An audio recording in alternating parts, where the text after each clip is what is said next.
Hi, I'm Tyra G, your host for Frankly Speaking with Tyra G. Welcome again to our virtual global gathering of phenomenal women and all of you who love them. Yes, you mothers, daughters, grand and great grandmothers, fearsome and generous, humble and honest, in pursuit of new possibilities and purpose. You know, here we dig deep, but we come up way strong, don't we? For those of you joining us for the first time, each month we have a new theme inspired by you. Yes, I said you. We bravely walk into places where tradition has taught us there are some things that we don't even talk about, but not at this table. And no matter how hard judgment knocks, it can't come in. Beloved, here we live beyond the wreckage. Every week we experience, educate, encourage, and empower each other.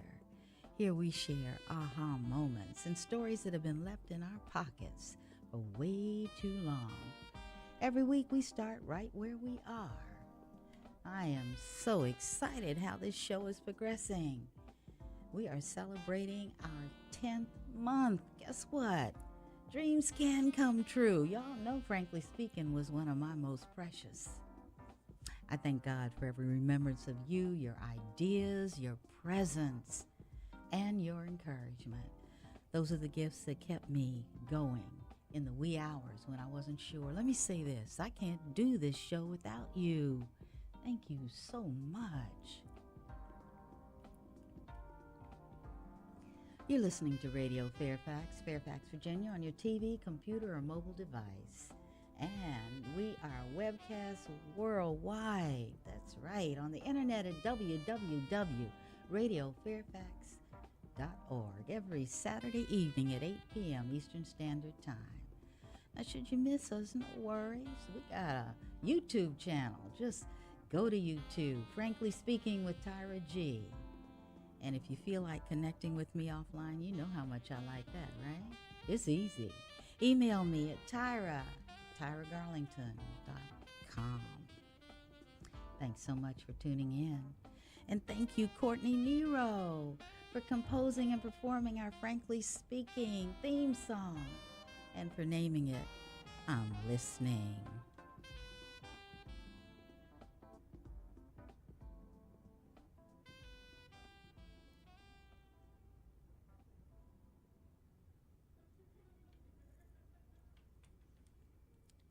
Our theme this next 2 months is called Courageous Conversations. Big word, huh? Yeah. Interesting title? Yeah. But in order for us to get a return on investment on this theme, we're going to have to do something. We are going to have to show up and be present, authentic, and vulnerable. We're going to have to be perfectly imperfect, and to receive in love all the information about issues that may be uncomfortable to think about, to deal with, to anticipate, and to forgive. We're going to contemplate, evaluate, learn about, be surprised by, and celebrate. I received some great feedback on our first courageous conversation last week with our guest, Miss Sunny Crow, a breast cancer survivor, not once, but twice. And to introduce that show, I decided to step in with a story of my own. I shared how I wasn't that good at a courageous conversation when I had to receive the information that I had a brain tumor. But here's what we decided. We revealed during the show that courageous conversations aren't necessarily instantly obvious or successful. Sometimes they're a process or a journey. They're not an event. And sometimes our courageous conversations happen in and stay in our hearts and our minds. Sometimes they are just plain silent.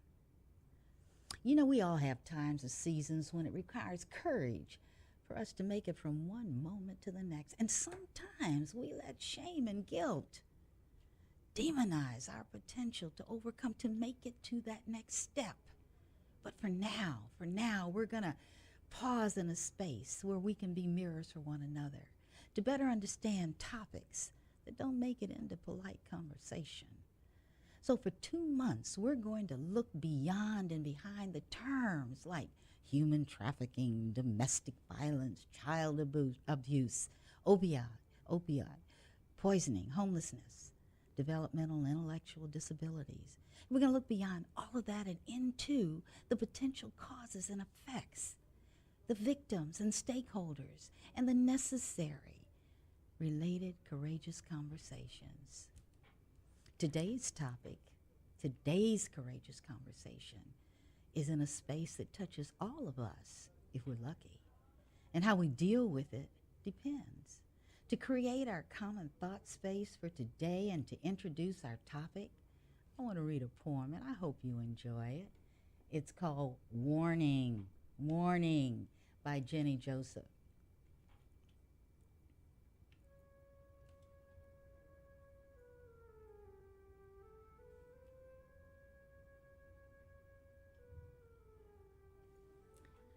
When I'm an old woman, I shall wear purple with a red hat, which doesn't even suit me. And I shall spend my pension on brandy and summer gloves and satin sandals and say we've no money for butter. I shall sit down on the pavement when I'm tired and gobble up samples in shops and press alarm bells and run my stick along the public railings and make up for the sobriety of my youth. I shall go out in my slippers in the rain and pick flowers in other people's gardens. And I'm going to learn to spit. You can wear terrible shirts and grow more fat and eat 3 pounds of sausages at a go, or only bread and pickles for a week, and hoard pens and pencils and beer mats and things in boxes.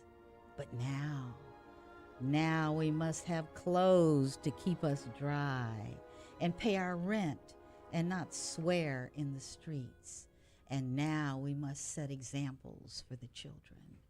We must have friends to dinner and to read the papers. Did you get it?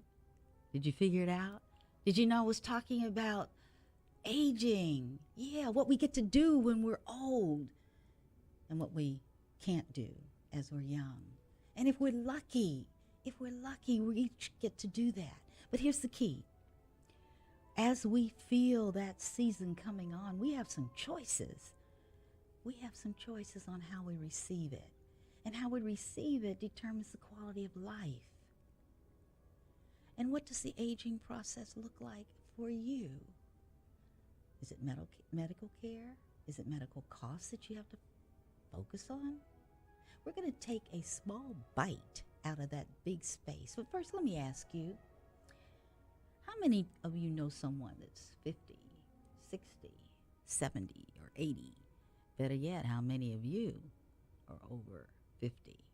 If I ask you to write on a sheet of paper right now one word that describes the image that comes into your mind of that person, what would it be?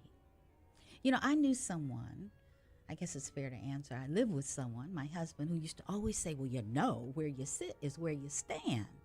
It took me a long time to figure out what he was talking about. But look at it this way, your current age, your exposure to, your responsibility for an aging person will influence and decide the word that you choose to use.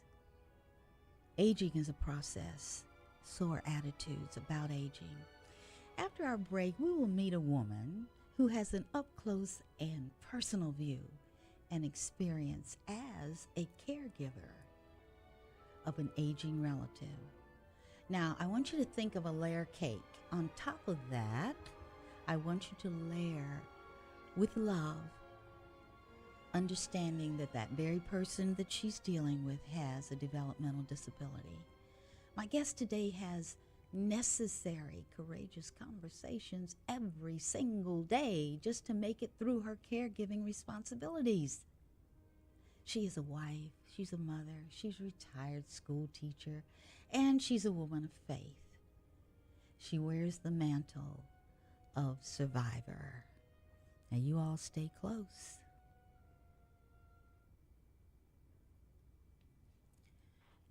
we are back. I'd like for you to welcome my guest in the studio, Ms. Sylvia Washington Jones. And I need to put a little disclaimer in here. I know Sylvia. We happen to go to the same church and sing in the same choir. And this has been, I guess, for a while. And when I wanted to start the series on courageous conversations, right there before me was the perfect living example of someone who is involved in a caregiving situation. So I said, hey, Sylvia, come talk to me. And she said, yes. So Sylvia, our audience is intergenerational and multicultural, and people always say to me, well, Ty, what should I say? So let's pretend that Sylvia is a best-selling book. And the things that she's going to tell us will make us continue to turn the pages and read her. Sylvia, tell us about you. Make us want to know you more. First of all, I'd like to thank you very much for the opportunity to do this. Aw. It has been a very long time since I have done something like this. As to who I am, I'll start off by telling you that I'm an unlikely educator. Okay. My background all the way up through college and beyond was actually with journalism. Okay. I was supposed to be, based upon my parents' desire, a writer, which I actually ended up doing a bit of that too. But I wanted to be a teacher. And at the time that I was growing up, my mother and father felt that that was too limiting, because between nursing, teaching, and law enforcement, those were the three main areas that blacks were able to be what we would call white-collar professionals. Yes. And they wanted me to do something else. So I went to college to Howard University to become a writer, and that is really where my training started. As a little bit of a story on that, I had a choice coming out of high school to either go to UCLA or Howard University. UCLA would only take me, I think my grade point average something like about three, something like that. Wouldn't take me unless I went on an EEOG grant, Equal Employment Opportunity Grant. And Howard would take me regardless. And I wouldn't do it. I wouldn't go to UCLA. I chose not to. And one of the reasons was because, and this kind of shaped my life, there would always be that quote-unquote stain of the only reason you're here at UCLA is because there was a grant allowing you to be here. I didn't want that. So that set the tone for me, actually. I absolutely loved my time at Howard.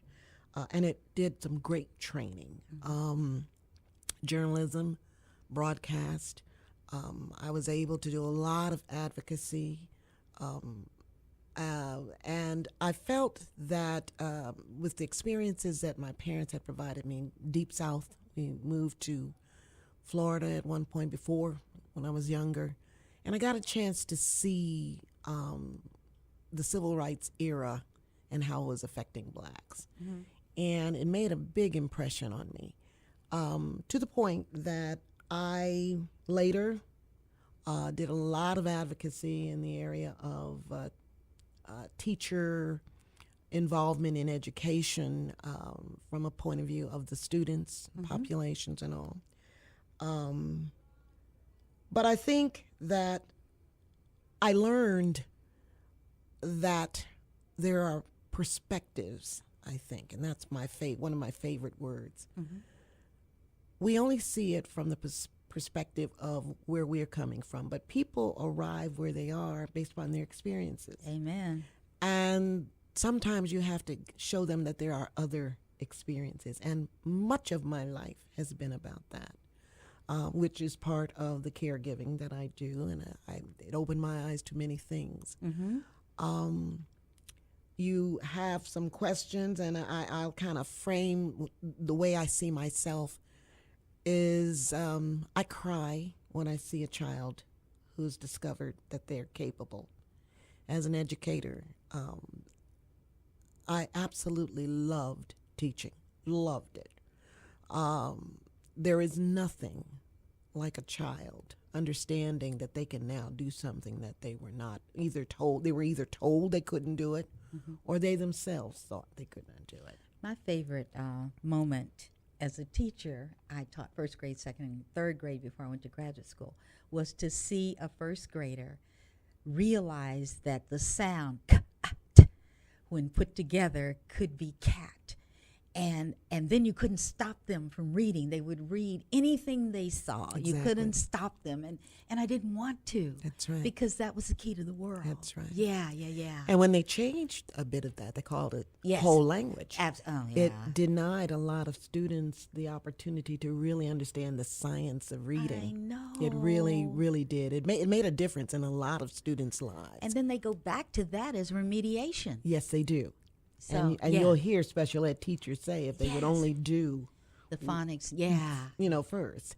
But as I say, it was an eye opener. Education is, and the lack thereof, is really an eye opener when you see the things that could be done to help many students. And all. It really is. So that kind of laid it for me, as set the groundwork for me as a person who's extremely, what would I say, observant.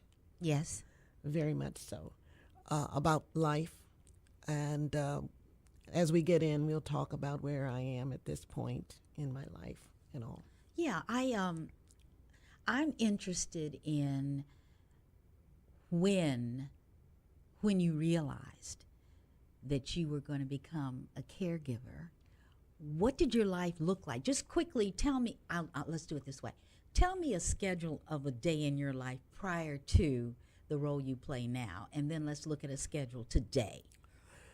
My aunt is who I am a caregiver for, and she came into our home in 2005.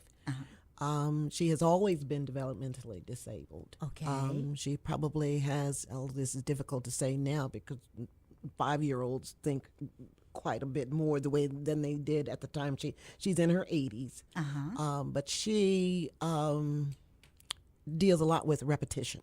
Okay. So once she hears it often enough, she can pick up on it. And you really may not know that she has these challenges. But she does. So she came into my care in 2005. At that time, my father was also living with me. So there was a multi-generational situation there. Right. I was not married at the time. And so, but I worked full time. So my father, I'll call him Daddy because that's what I called him. Daddy would basically watch her. He was obviously retired. Would watch her once she went to the daycare. She goes to daycare during the day. And in the evening, I was free to go and pursue some of the interests that I have. My father became dependent, I'll say, in 2012. Okay. And so, therefore, his ability to help with the overseeing, the care, was limited. By this time, however, I had gotten married, and my husband is a wonderful, wonderful support. Yes, he is. He really is very caring and all. But anyway, he provided a lot of the extra. Again, I was working full time. He was retired. So, and then fairly recently in 2016, my father passed. Now, between 2012 and 2016, we had both my father and my aunt in the home. Right. It was, as I listened to you and we talk about the profile of your aunt, you were in a sandwich situation. You had a parent and you had a child. Exactly. And then you add to that, we all know that you don't just get married and have no responsibilities as a wife.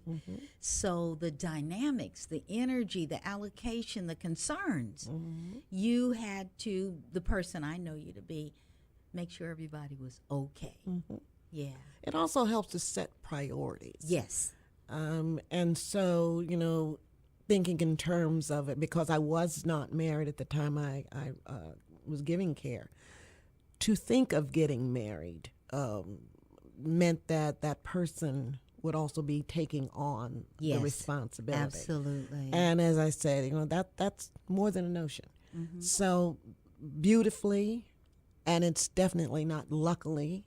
I don't believe in luck per se, but it's by the grace of God. I'll tell you, I have a great support system, but I needed it Yes, because you did. I was working full time. So with my father needing help and Doris needing help.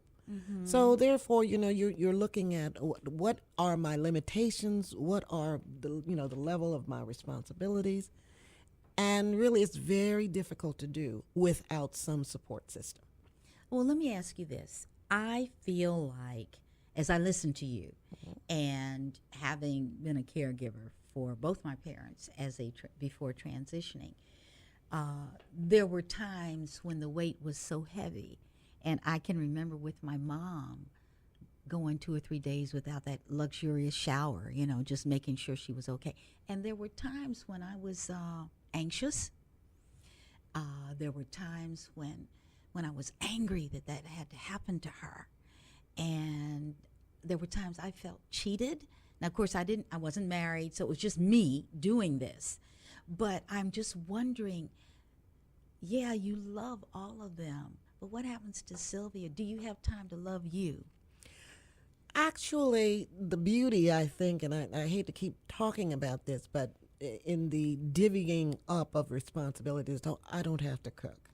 Ah, Okay, that's so a biggie. That's huge. Because the kitchen is my friend. I'm going to tell you. I really don't. Breakfast, lunch, or dinner, so that's great. That's good. That's a biggie. Exactly. I think the biggest thing for me was realizing and is trying to realize at what point I am not assisting. At what point am I not helping? Have I reached a limit as to my utility in helping her?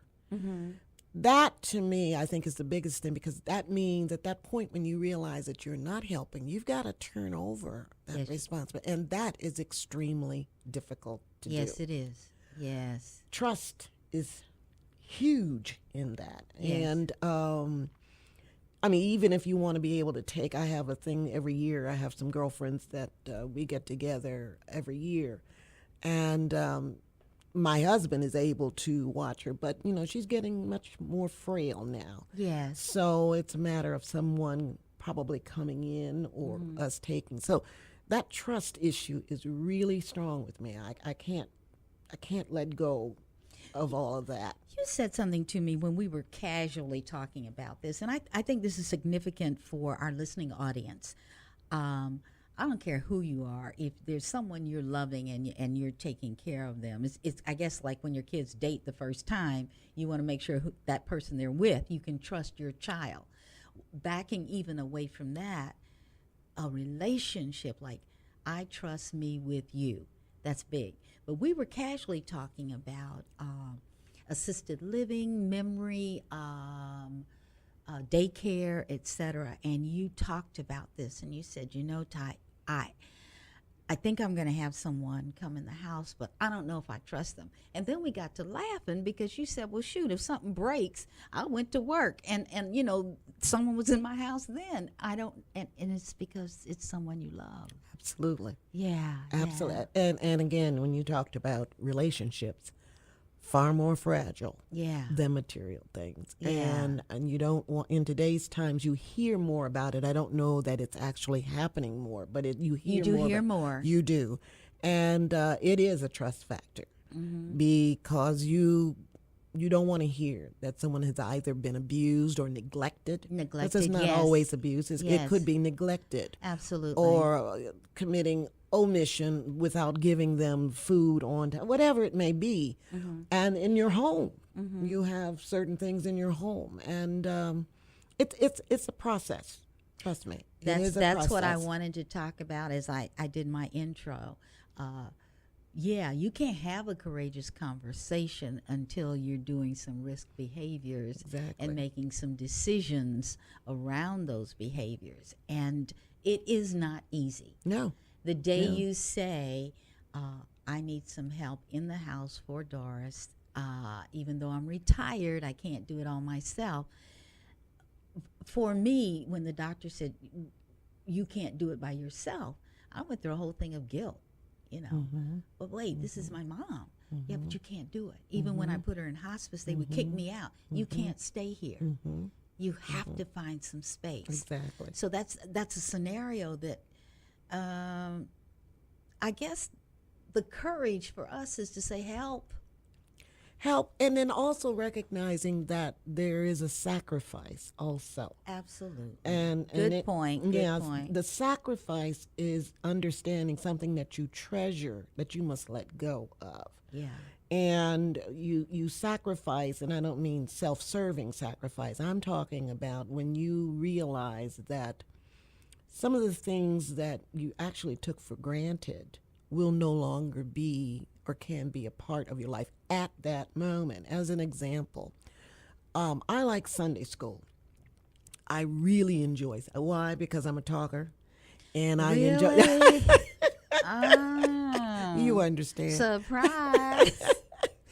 And I enjoy the dialogue. I enjoy the discovery, all of that. That has been something that I've had to sacrifice willingly, but it is something that I do miss. I will say this. Tell why. Because I enjoyed it. No, I mean, why? What do you do instead of going to Sunday school? We go to church, but the issue for me is keeping her occupied sitting for a length of time. Sunday school is approximately an hour, and then it's approximately 35, 40 minutes before the service begins. Right. By the time it's over, it's another 2 hours. And even though it's, there are the personal care and hygiene that has to happen, and it's kind of challenging, let's put it that way. But I just wanted to make it clear that when you are in this role, the sacrifice you give up. Yes. And you did it willingly. Oh, yes. Yeah. And if I could just kind of give you an aside, my aunt was from my family was farmers. They were farmers. And they lived on a farm. And her job, interestingly, and this is the way it was in years gone by, when you had a child or someone in the home who was developmentally disabled, they did all the work that others did not want to do. Yes. She emptied the potties in the morning. Yeah. And I'll be honest with you, it is a privilege for me to deal with her hygiene and her care, because that was all she did. And when people came to visit, she was put in the back room, and told not to come out until. It wasn't thought of as being mean. It was the way that they handled people. Well, let's take it even a step further, Sylvia. That is a wonderful example. Historically, whether you're in slavery, whether you're free, you hide those things that you consider imperfect. Exactly. And how we hide them, we all had our own ways of doing it, but and guess what? We still do. Exactly.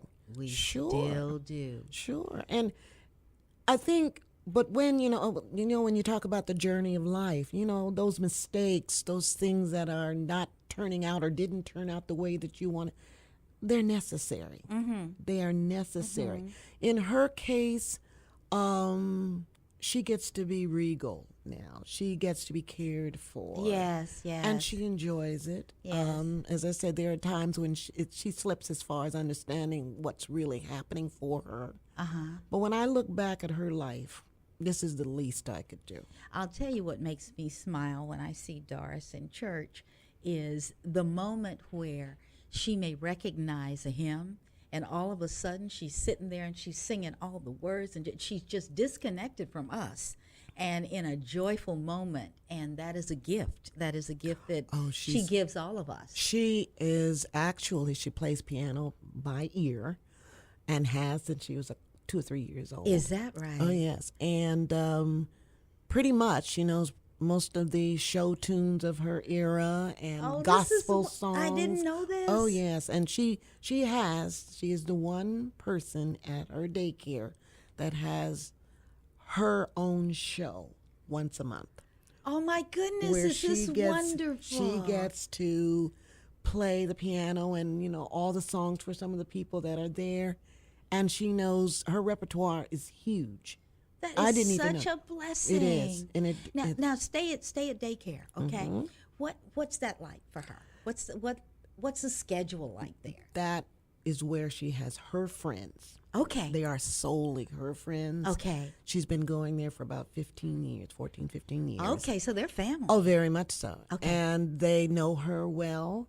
And as I say, they have this show for her that she allows, that she plays for them for about a Yes. good 20 minutes. Oh, wow. Once a month, she gets to showcase her talents. She gets the care, the attention. They do their nails. Oh, I love it. Oh yeah, they it just gives her a chance to have her social network, so to speak. Yes. That is purely hers. Yes. They have fashion shows. So she gets to have a life where it's fulfilling emotionally, Yes. along with the spiritual. She has a full life there too. Yes. She prays for our pastor, and at dinner time and all. So the daycare has been a godsend. It sounds like It is. Yes. It is. And interestingly, not a lot of people are really taking advantage of it. And it is they are doing better at marketing what they are able to do. Yes. From Medicaid all the way to sliding scale. It is available. It is a fantastic service. They go on field trips. Yes. I was at a health and wellness fair all day Saturday. My Rotary club sponsored it, and it was at the Vincent Hall Retirement Community, which was a delight. But the vendors there—that's what I wanted to get to. The vendors who were present. Some representing other facilities that had daycare services. Some, I love this part, ported exercise to your home. And one thing that I saw that I had never seen was for seniors that are having audible issues, there's a piece of technology that amplifies and allows them to be social, a lot more social, and not require a hearing aid. And there was a whole thing on nutrition. And we do this annually. So the year before, I decided, you'll love this part, I decided I was going to interview some of the residents. Wow. So by the time I got them all warmed up, just a couple of minutes, I wanted to talk to them. I was walking one young lady back there, and she looked up at me. She said, "Now, who are you again?" Wait. So I went through this whole thing, and she said, why am I here, right?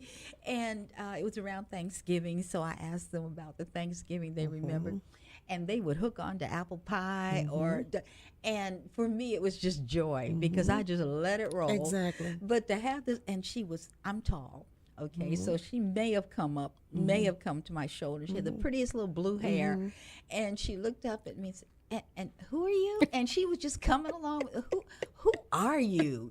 Let me throw in really the daycare center and facilities like that. Yeah. Not only provide a whole set of life, so to speak, for the participants. Yes. It provides a respite for the caregiver. Absolutely. So for us, Monday through Friday, from about 7 to 5:30, she can be there. It gives you. That's why I was able to work. Yes. That is why I'm able to do my little thing that I like to do anyway. Now, because it's a place. Talk about trust. It certainly is a place where because they also know her. It is governed. It's monitored. And it's a wonderful thing. How did you find it? She actually, in the way that she came to us, Okay. she had been attending it, so I didn't find it for her. Okay. And when her care came to me, it was a matter of just continuing. Absolutely. Yeah. And I know you have seen the increase of TV marketing. making decisions for your mom is a big thing, you know, and I don't know why they don't say your dad, but it's big business now. It and a lot of it has to do with the boomers aging. You know, we were the largest generation until millennials came along. So I think we're going to see a lot more positivity and less trauma and bad feelings and whispers around aging. I think, and I look at what AARP did, and they changed that now. They got all kinds of positive things and images. But you know, one of the things that I am noticing, though, and without getting specific, certain cultural populations they're not used to handing over the care. And we're one of them. Oh, absolutely. And that is, in fact, although they're doing a lot of marketing, there's a kind of thing now where they're just not talking about the African American community. So the churches are going to be very instrumental, because some churches, even in our area, are providing a lot of those services. That's true. But a lot of them have a built-in demographic that could use it, and it is relatively affordable. Right. Particularly if you can qualify for the various programs. And the thing that I noticed when I was working at one of the community colleges, the influx of new Americans and the ability of their cultures. Traditionally, they didn't turn over anything. Their elders were on a throne. And to offer that service, and then the language barrier, the culture incompetence of us offering the services was huge and is huge. So you're right. They almost have to do target marketing. But you know, one of the things that also stops them from necessarily reaching some communities is because of the multi-generational, the way in which they live, multiple generations in a home. Absolutely. African Americans had not been doing as much of that, particularly those in the urban areas. That, you know, kind of when you have that nuclear family and then you have whatever. But we do take care of. So what I'm suggesting is that we really start looking at that as an option. You can monitor it yourself if you choose to.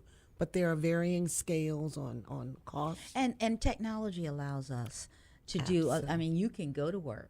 You can check on DARs. Absolutely. You can talk to DARs. That's right. And I said, well, if they can do that for dogs and cats, they can sure do it for grandma, right? Absolutely.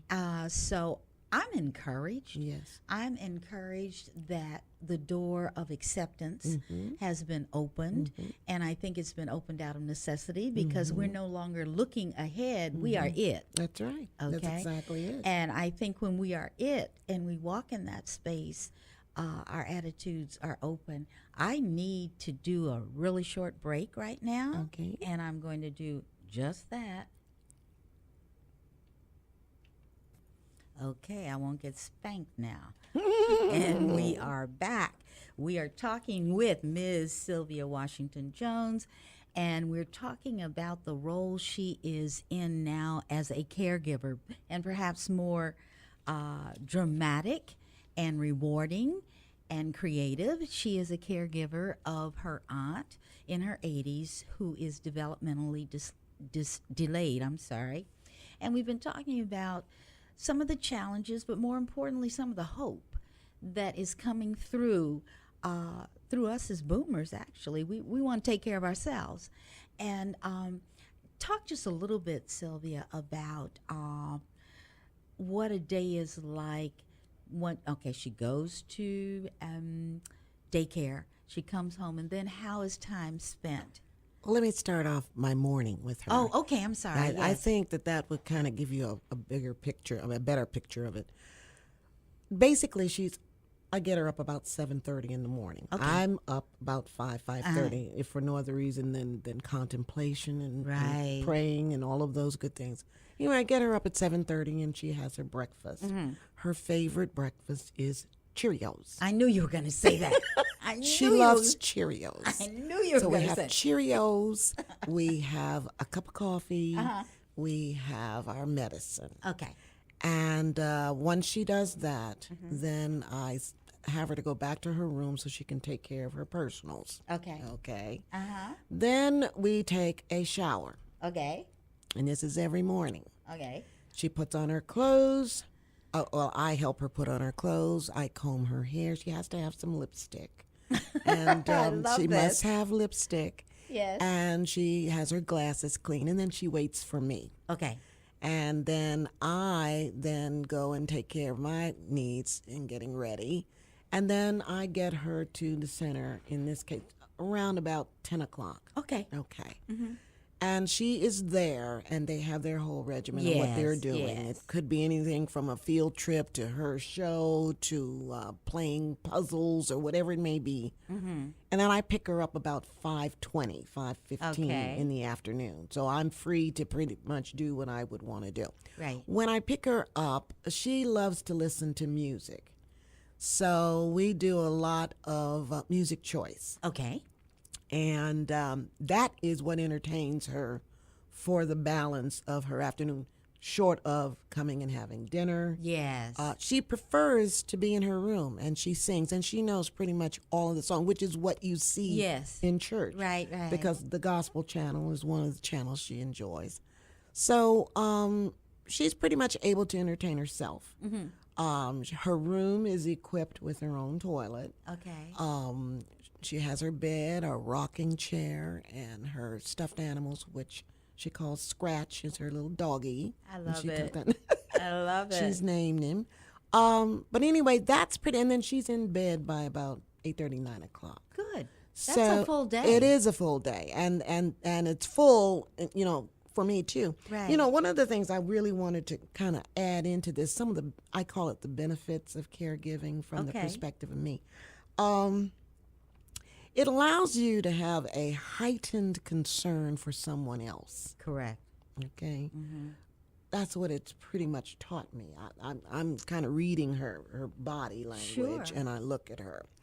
It allows you to see her evolution emotionally, physically, and spiritually.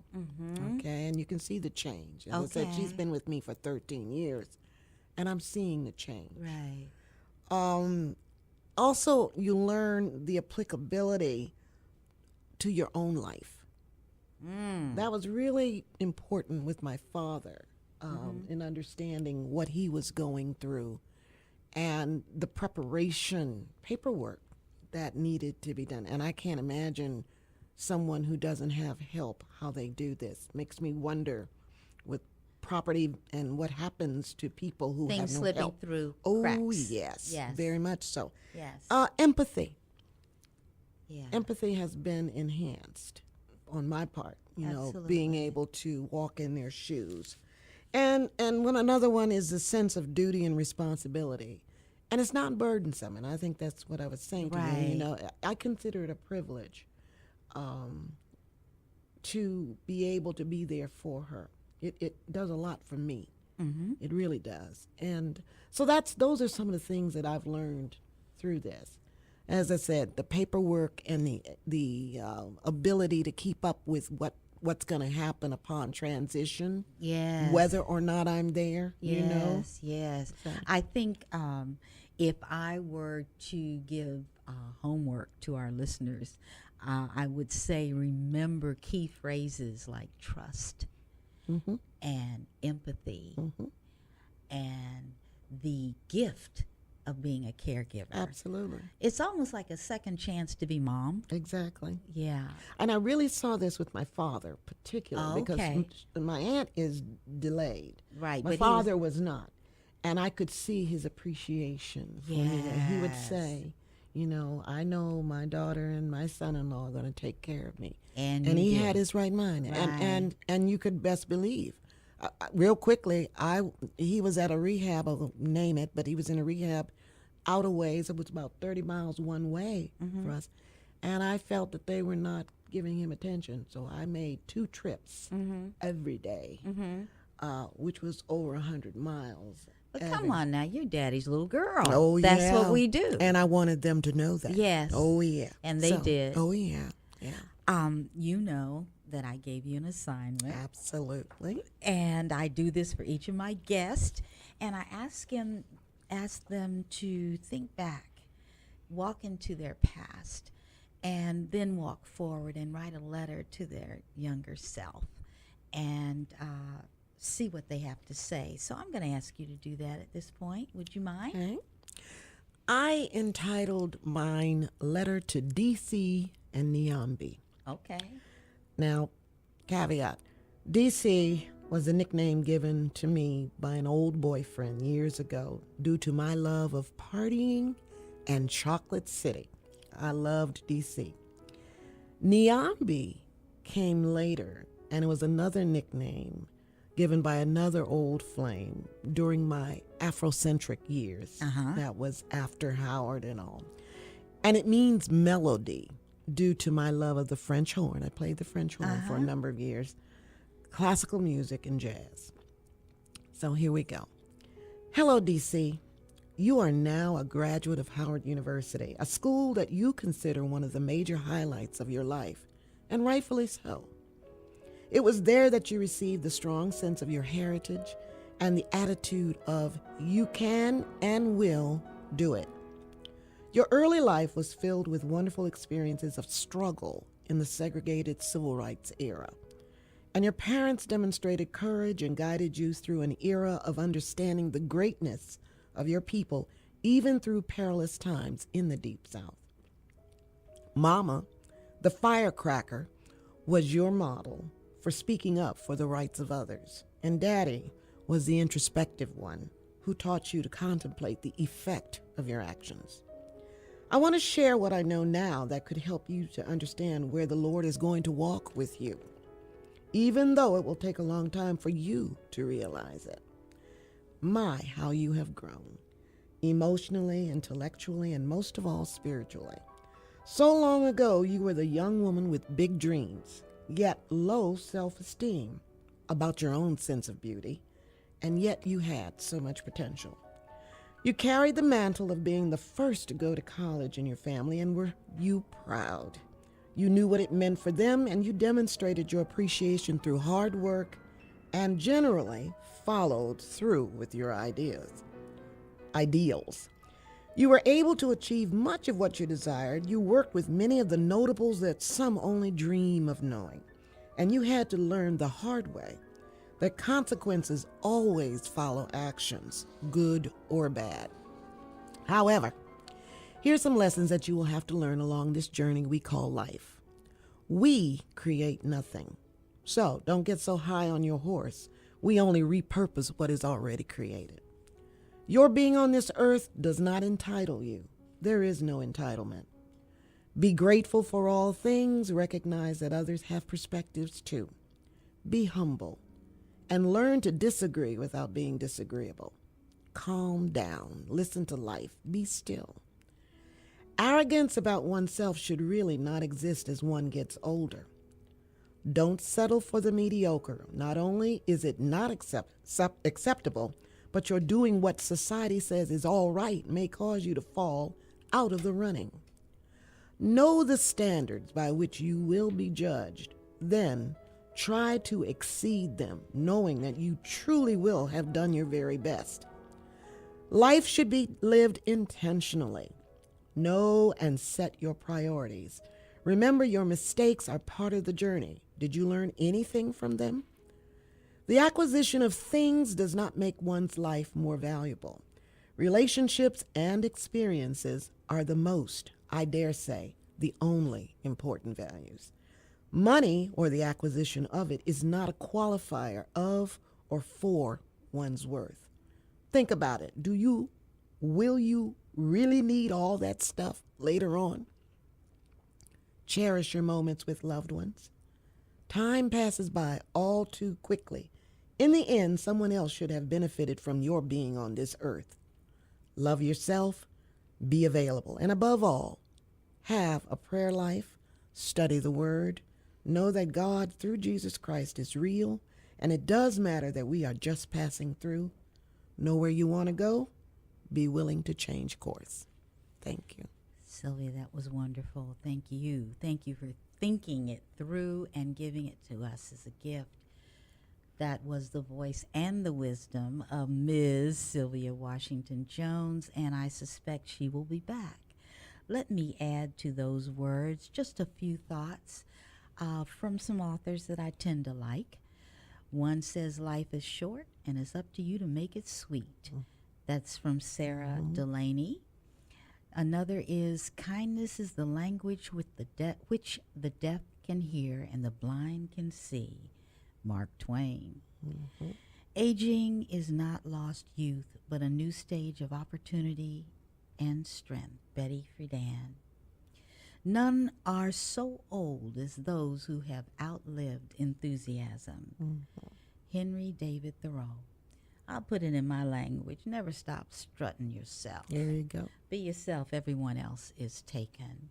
Please understand in my own words and my heart, know that you're worthy, that you're never alone, and that you are not your circumstances.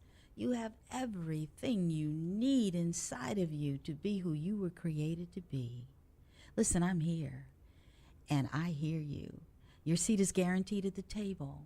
I'm going to have Mr. Tony Walker take us home. See you next time.